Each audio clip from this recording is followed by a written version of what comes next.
Hello नमस्कार, मैं हूं अभिमन्यु और मैं स्वागत करता हूं आप सभी का आज के इस वीडियो में। आज के इस वीडियो में हम लोग क्लास 10th एनसीईआरटी मैथमेटिक्स का चैप्टर 6 ट्रायंगल का स्टडी करने वाले हैं, जिसमें हम लोग स्पेशली सिमिलैरिटी ऑफ ट्रायंगल के बारे में पढ़ने वाले हैं। तो सिमिलैरिटी ऑफ ट्रायंगल होता क्या है, उसका हम लोग पहले डिफिनेशन जानते हैं। Similarity of triangle, similarity of triangles क्या होता है? सिमिलैरिटी ऑफ ट्रायंगल्स कहता है कि two triangles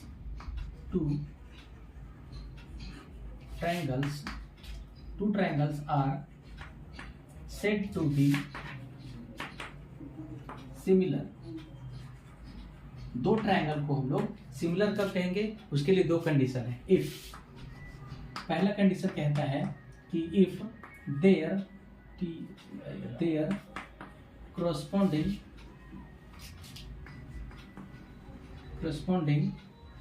angles are equal, कहता है कि उसका संगत कोण क्या होना चाहिए? बराबर होना चाहिए। और दूसरा कंडीशन कहता है कि देयर corresponding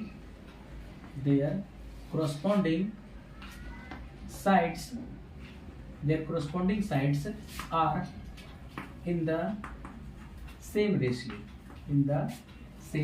ratio। रेशियो का मतलब होता है अनुपात, सेम रेशियो मतलब इक्वल अनुपात में होगा। तो ये बहुत ही सिंपल डेफिनेशन कह रहा है कि दो ट्रायंगल सिमिलर कब होगा? सिमिलर का मतलब होता है समरूप, यानी रूप में बराबर होगा, है ना। बड़ा छोटा हो, देखने में एक जैसा लगेगा लेकिन लंबाई दोनों का डिफरेंट होगा। ओके, तो इसके लिए कंडीशन क्या है कि उसका कॉरस्पॉन्डिंग एंगल्स जो होंगे वो इक्वल होंगे और उसका कॉरस्पॉन्डिंग साइड जो होगा, है ना, साइड का रेशियो सेम रेशियो में होगा, है ना। कॉरस्पॉन्डिंग साइड क्या होंगे? सेम रेशियो में होंगे। इसको हम लोग एक डायग्राम से समझते हैं, फिगर से समझते हैं विथ एग्जांपल, है ना। एग्जांपल में क्या करते हैं हम लोग? Let us take two triangles, दो ट्रायंगल हम लोग ले लेते हैं, A B C and P Q R. दो ट्रायंगल हम लोग ले लेते हैं, एक ट्रायंगल ले लिए ए बी सी और एक ट्रायंगल ले लेते हैं पी क्यू आर। ओके, एक ट्रायंगल ले लिए पी क्यू आर, नाम लिख देते हैं इसका ए बी सी, दूसरा ट्रायंगल पी क्यू और आर। अब ये दोनों ट्रायंगल को हम लोग सिमिलर कब कहेंगे? यानी कि ट्रायंगल ए बी सी जो है, सिमिलर का साइन इस तरह से होता है, कंग्रुएंसी का साइन में इक्वल टू आता था लेकिन इसमें इक्वल टू नहीं होगा। ट्रायंगल पी क्यू आर के, तो उसके लिए कंडीशन क्या है? दो कंडीशन को पूरा करना होगा इसको, ठीक है।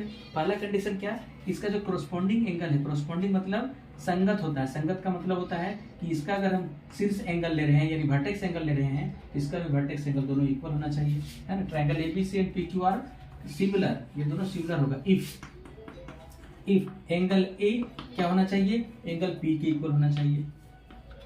इसका एंगल बी किसके इक्वल होना चाहिए? एंगल क्यू के इक्वल होना चाहिए, equal to angle Q. And angle C, इसका जो एंगल सी है थर्ड एंगल, वो एंगल आर के इक्वल होना चाहिए, ये थर्ड एंगल आर। एंड और कंडीशन क्या है? और कह रहा है दूसरा कंडीशन कि their corresponding side are in the same ratio. उसका कॉरस्पॉन्डिंग साइड क्या होना चाहिए? सेम रेशियो में होना चाहिए। सेम रेशियो का मतलब हुआ इसका कॉरस्पॉन्डिंग साइड पहले बताओ कौन कौन है? ए बी और पी क्यू। तो A B by P Q का ratio is equal to, excuse me, okay. तो कॉरस्पॉन्डिंग एंगल इक्वल होने के बाद उसके साथ उसको क्या होना चाहिए? कॉरस्पॉन्डिंग साइड का रेशियो इक्वल होना चाहिए। यानी कॉरस्पॉन्डिंग साइड में हमारा ए बी कॉरस्पॉन्डिंग है किसके? पी क्यू के, यानी A B by P Q is equals to, ये जो इसका बेस साइड है, इसका भी बेस साइड का कॉरस्पॉन्डिंग है, यानी B C upon Q R होना चाहिए। और साथ ही क्या होना चाहिए? इसका थर्ड साइड, इसका कॉरस्पॉन्डिंग थर्ड साइड के रेशियो के इक्वल होना चाहिए, यानी कि A C upon P R के इक्वल होना चाहिए।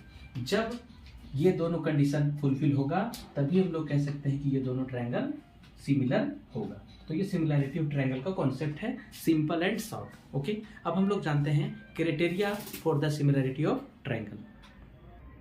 ओके, आगे हम लोग करते हैं अब criteria for the similarity of triangle. कोई दो ट्रायंगल को सिमिलर होने के लिए कौन कौन से क्राइटेरिया है? डेफिनेशन तो हम लोग समझ गए कि उनका कॉरस्पॉन्डिंग एंगल इक्वल होना चाहिए और उनका कॉरस्पॉन्डिंग साइड का रेशियो सेम होना चाहिए, इक्वल आना चाहिए, तभी को हम लोग ट्रायंगल को तो सिमिलर कहते हैं। तो पहला क्राइटेरिया है ए और इसको हम लोग ए क्राइटेरिया भी बोलते हैं। तो इसको हम लोग समझते हैं फिगर से। अगर कोई दो ट्रायंगल हमारे पास दिया हुआ है ना, गिवन हो है, दो ट्रायंगल सपोज करो कि ए बी सी और एक ट्रायंगल है डी ई एफ, दो ट्रायंगल गिवन हो, तो इन दोनों ट्रायंगल को हम लोग कौन सा क्राइटेरिया से, ए क्राइटेरिया से सिमिलर कहेंगे। कब? जब इनका कोरस्पोंडिंग तीनों एंगल क्या होगा, आपस में इक्वल होगा। दैट मीन्स कि angle A is equal to angle D होना चाहिए, angle B is equal to angle E होना चाहिए, and angle C is equal to होना चाहिए एंगल एफ सी। तब हम लोग बोलेंगे कि दोनों ट्रायंगल, अगर दोनों ट्रायंगल क्या है, सिमिलर है। तो हम लोग सपोज कर लेते हैं, suppose angle A is equal to angle B, angle B is equal to angle E, and angle C is equal to angle F. Therefore by a rule, है ना, या फिर क्राइटेरिया, ए क्राइटेरिया बोलो या रूल बोलो, एक ही बात है। A criteria, triangle A B C is similar to triangle D E F. अगर हम सपोज कर लें यहाँ पर कि इस तरह का कंडीशन हमें मिल रहा हो कहीं पे भी दो ट्रायंगल में, कि अगर कोरस्पोंडिंग एंगल अगर इक्वल मिल रहा है तीनों का तीनों, तो हम लोग ए क्राइटेरिया से उन दोनों ट्रायंगल को क्या बोल देंगे, सिमिलर बोल देंगे, कि दोनों ट्रायंगल क्या होगा, सिमिलर होगा। तो ये सिंपल है हम लोगों को। अगर इस रूल से हमको सिमिलरिटी दिखाना है तो हमें 3 कोरस्पोंडिंग एंगल दोनों दिए हुए ट्रायंगल में ढूंढना होगा। ओके, तो ये पहला क्राइटेरिया को हम लोगों ने देखा। अब दूसरा क्राइटेरिया को समझते हैं। दूसरा क्राइटेरिया कह रहा है एस। अगर आपके पास कोई दो ट्रायंगल गिवन है, ठीक है, अगर दो ट्रायंगल आपके पास गिवन है, इसको भी हम लोग सपोज कर लेते हैं कि ए बी सी है और एक दूसरा ट्रायंगल पी क्यू आर है, और सपोज करते हैं इसमें कि सपोज ऐसा हम लोग सपोज कर लेते हैं कि A B upon P Q का जो रेशियो है वो इक्वल है किसके, बी सी। ओके, तो दूसरा जो साइड है इसका B C upon Q R का जो रेशियो है वो इक्वल है किसके, A C upon P R के। अगर हम लोग ऐसा सपोज कर लें कि इन दोनों ट्रायंगल में कोरस्पोंडिंग साइड का जो रेशियो है इक्वल है, देयरफॉर हम लोग बोल सकते हैं कि बाय एस क्राइटेरिया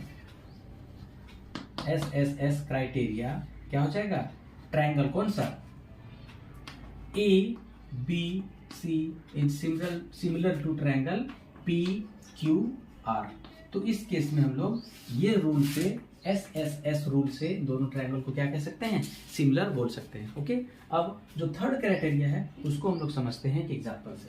ठीक है, उसके लिए एग्जांपल ले लेते हैं, पहला वाला ही एग्जांपल ले लेते हैं, इसको हम हटा देते हैं, फर्स्ट वाला एग्जांपल ही ले लेते हैं। ठीक है, फर्स्ट वाला एग्जांपल को ही कर देते हैं। क्या कह रहता है इसमें, हम सपोज कर लेते हैं कि दोनों ट्रायंगल में suppose A B upon D E, पहले कह रहा है साइड एंगल साइड, तो A B upon D E is equal है किसके, B C upon E F के। ऐसा हम लोगों ने सपोज कर लिया, एंड ये सपोज कर लिया कि इसके दोनों साइड को इंक्लूड करने वाला जो एंगल है B is equal to angle E के। ठीक है, यानी कि इस ट्रायंगल का दो साइड इंक्लूडिंग वन एंगल, इस ट्रायंगल का दो साइड इंक्लूडिंग करस्पॉन्डिंग एंगल के अगर इक्वल आता है, देयरफॉर हम लोग बोल सकते हैं by S criteria, triangle A B C is similar to triangle D E F, similar to triangle D E F. तो ये है सिंपल क्राइटेरिया 1 2 3 ए, जिसको हम लोग ए क्राइटेरिया भी बोल सकते हैं, एस और एस।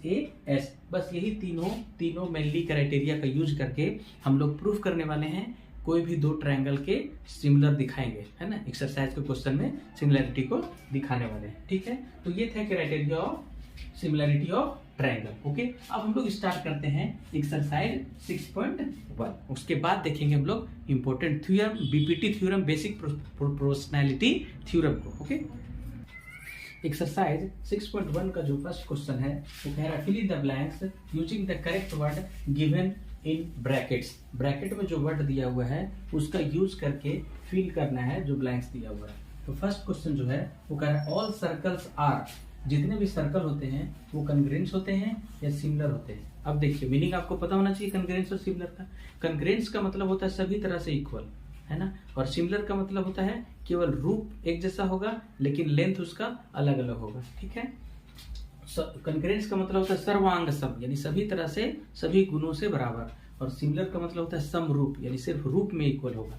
तो जितने भी सर्कल होंगे वो कन्ग्रेंस नहीं होंगे बल्कि सिमिलर होंगे, क्योंकि जितने भी सर्कल हैं उन सब का अलग अलग रेडियस होगा। तो देखने में तो बिल्कुल गोल रहेगा लेकिन उसका रेडियस अलग अलग होने के कारण वो कन्ग्रेंस नहीं हो सकता है, वो सिमिलर होगा। ओके, सेकेंड जो है ऑल स्क्वायर्स आर सिमिलर या कन्ग्रेंट। जो जितने भी स्क्वायर्स होते हैं, स्क्वायर क्या होता है, ऑल साइड इक्वल होता है। The quadrilateral whose all sides are equal are called square. तो स्क्वायर का ऑल साइड इक्वल होता है तो वो जो होगा सिमिलर होगा या कन्ग्रेंट होगा।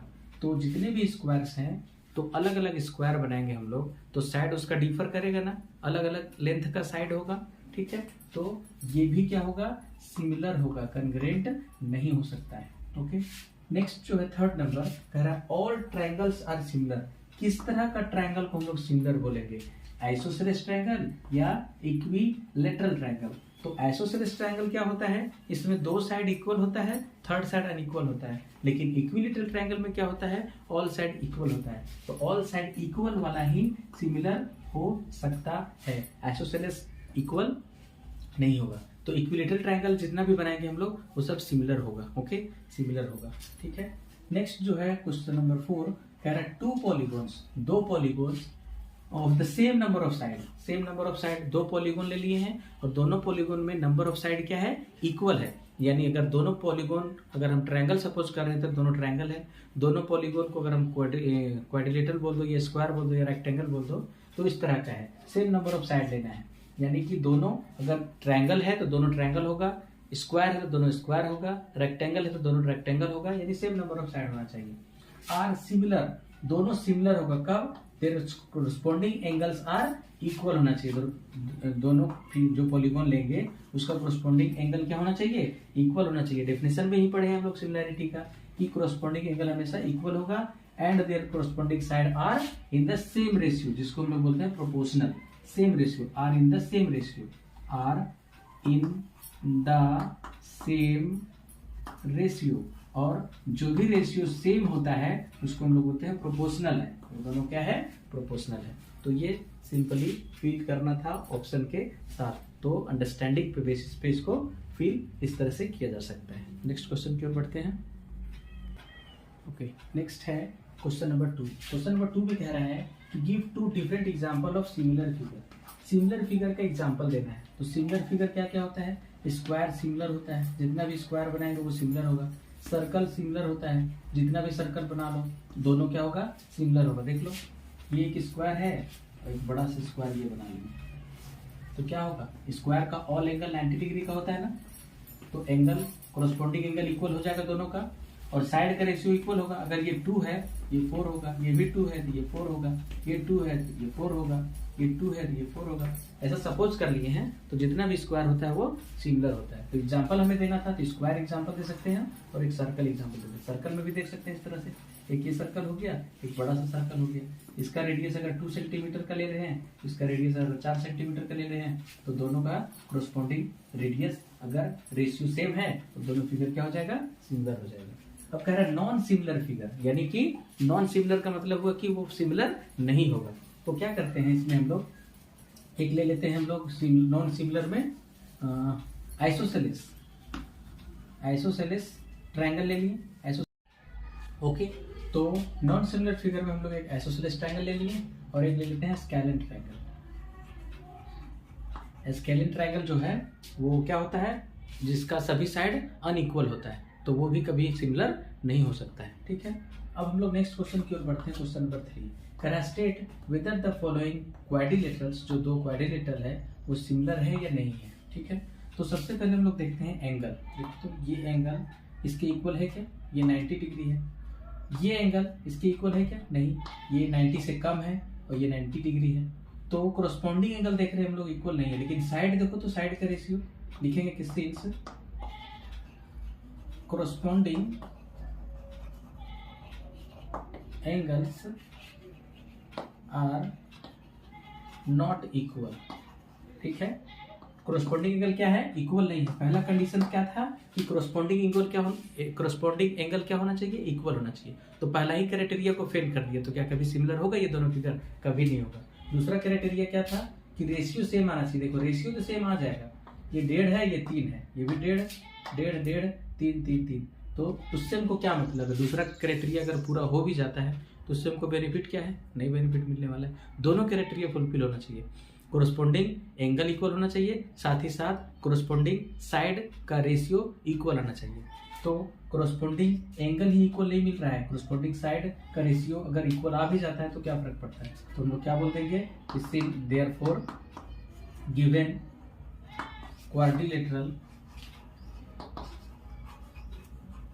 क्वाड्रिलेटरल आर नॉट सिमिलर, दोनों सिमिलर